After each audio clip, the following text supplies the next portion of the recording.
Hello everyone and welcome to another episode of the McGonagall Boxing Podcast. So obviously the big news going down right now is Joyce saying he's going to be world champion by the end of 2021. It's a big call, isn't it? But listen, I like Joyce. I think he's proved a lot of people wrong in that win over Daniel Dubois, including me. I thought he was going to get sparked out. I thought Dubois was too young, too explosive, and let's face it, Joyce did get caught. You know, the first couple of rounds, I was watching that thinking, oh, this is uncomfortable. But credit, listen, he weathered the storm and he did exactly what he said he was going to do. He walked Dubois down, peppered him with that jab, and basically slowly, methodically beat him up until Dubois quit. But to say you're going to be world champion is another jump altogether. So he's European champion. He's WBO mandatory number 3 now. So he's working his way up. And he could well get a title shot this year. But I think you got to look at the opposition. It's going to be Joshua Fury. That's going to happen, no question, for unification. Is he good enough to beat one of them two? At the moment, I don't think so. I think Fury's learned a lot from the Ruiz fight. I think there is improvements made. I think he paces himself far better.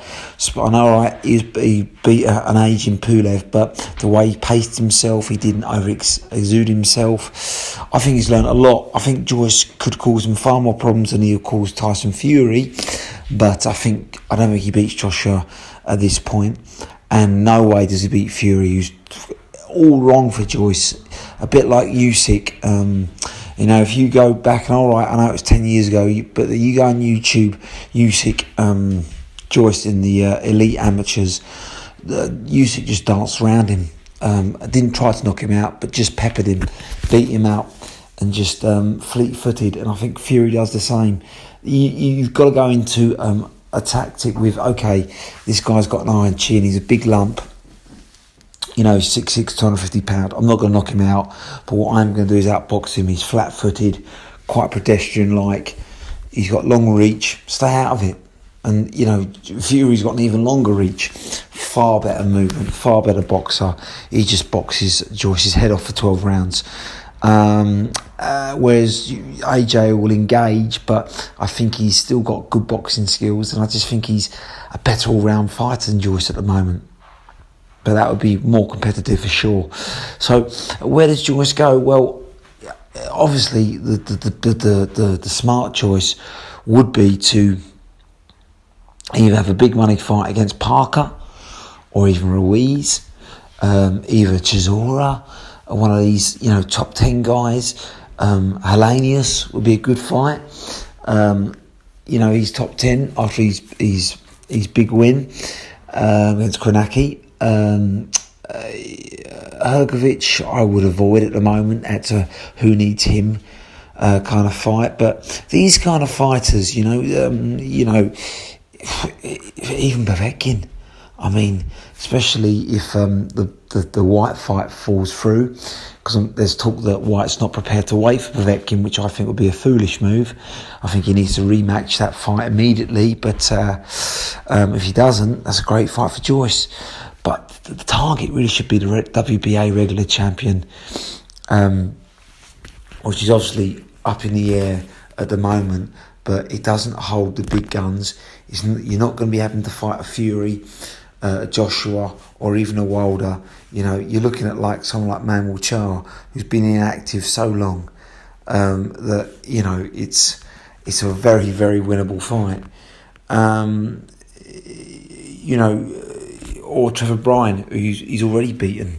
So these are the fighters you want. Hold the WBA regular belt, and then, you know, then you can push a year on in 2022 when you're a little bit more experienced, a little bit more battle hardened. And I know age isn't on Joyce's side, but you still need experience. You need tough fights in the bank before taking on the elite. So that would be my target for him for sure. Is he going to do it? Well, we'll have to wait and see, but that would be Joyce's plan.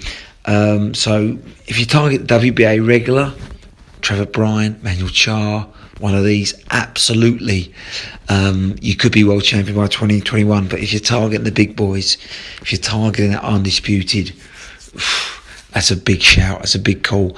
I don't see it happening. I'd like to see him fight a top 10 opponent before doing that for 2022. Finally, speaking of heavyweights again, AJ saying he's going to retire within 5 years.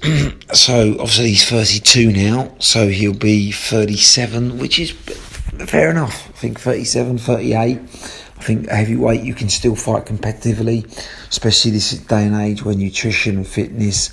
That Joshua's obviously always in shape, doesn't abuse his body, so that's a good call. Obviously he's going to look for some big fights. The Fury one starting next year. I'd like to see him fight Wilder before Wilder retires, and then there's the up and coming fights, isn't there? Hellenius, Dubois still not, done. I don't think.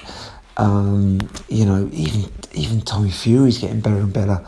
You don't know where he's going to be in 3 or 4 years' time.